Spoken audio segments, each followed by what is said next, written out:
It's happening, folks. They're starting to crack. He would come out with something remarkable that you'd never expect, but there'd always be a wry smile on his face. It wasn't this serious, listening to the pavement type stuff. It was, he was. He also messes with facts. You're saying it's evidence-based. A lot of the Leave campaigning was messing with the facts. He might know the facts, but he messed with them. And the other thing is, you sound like a kind of adoring cult member. We must not have cult members. People don't like him because he beat them. Wherever he's gone and he's done a job, he's got what he wants to do through, and people don't like it because he's not scared to put their noses out of joint when he does it. Well, no, it's nothing to do. It's how you behave. Like I said, I have the same problems with Alistair Campbell, on whose side I am.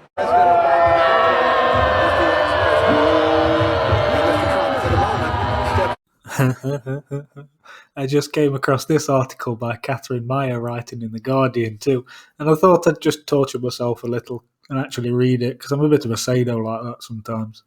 It didn't take long for me to start having a little giggle to myself though. The headline is, "Don't despair over Boris Johnson, it's time for hope."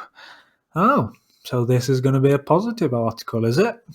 Nope. Sterling slipped just a little on confirmation of Boris Johnson's ascent, but another currency plunged. Optimism.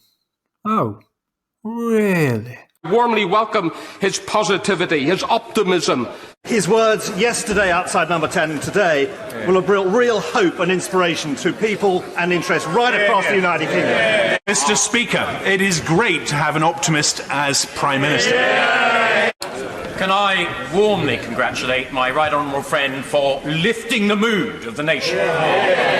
Thank him for the passionate, optimistic defence of free market values that we've heard today.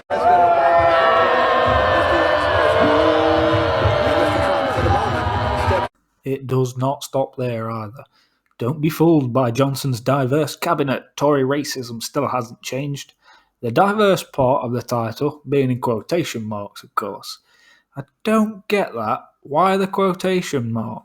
Are Alok Sharma, Sajid Javid, Priti Patel and James Cleverly not included as diverse because their political opinions don't match yours?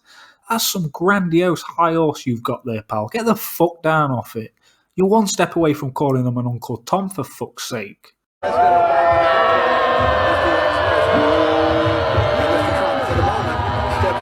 Of course, Twitter was awash with people signalling the virtue as well.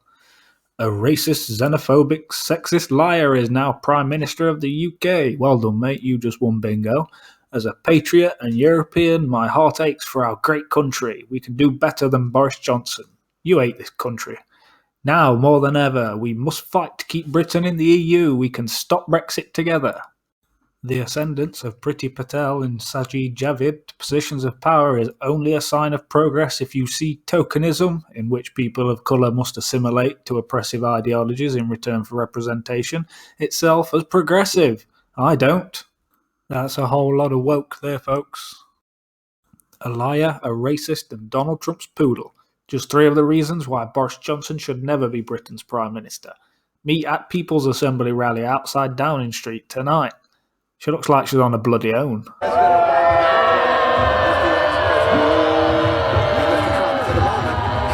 There really is just no pleasing some people, is there? But the shouty, screechy, extremist liberals are not the people that Boris has got to please. Boris is probably going to have to win over a lot of voters, though, because if, as many expect, new negotiations with the EU fail, then the only way to push a no deal through is probably going to be a general election. Because despite all the bluster, I don't think Boris would prorogue Parliament. I think that was just tough talk to win a few people over. But with Labour having fully pivoted over to Remain now, and a second referendum, the Welsh, Midlands and Northern Heartlands that voted to leave are very much up for grabs. If he feels he don't quite have the momentum to win a majority in an autumn general election, expect him to reach out to Farage, despite what he said during his campaign. I'm not saying there'll be electoral allies, but I'd imagine the Tories might be willing to not stand candidates in some constituencies, especially where there's a heavy Leave vote, but they also convincingly stayed with Labour in 2017. Because in some constituencies, you really can just put a red rosette on a pig and it will get voted in for Labour just simply because people up there are programmed to not vote Tory. That doesn't extend to not vote Brexit Party, though, as evidenced by some of the Brexit Party wins in the European elections. Expect more optimism from Boris and expect more howling like banshees from the hard left in the coming weeks. The rest of us, we should just take this moment to catch a breath, put our feet up and enjoy the bloody show.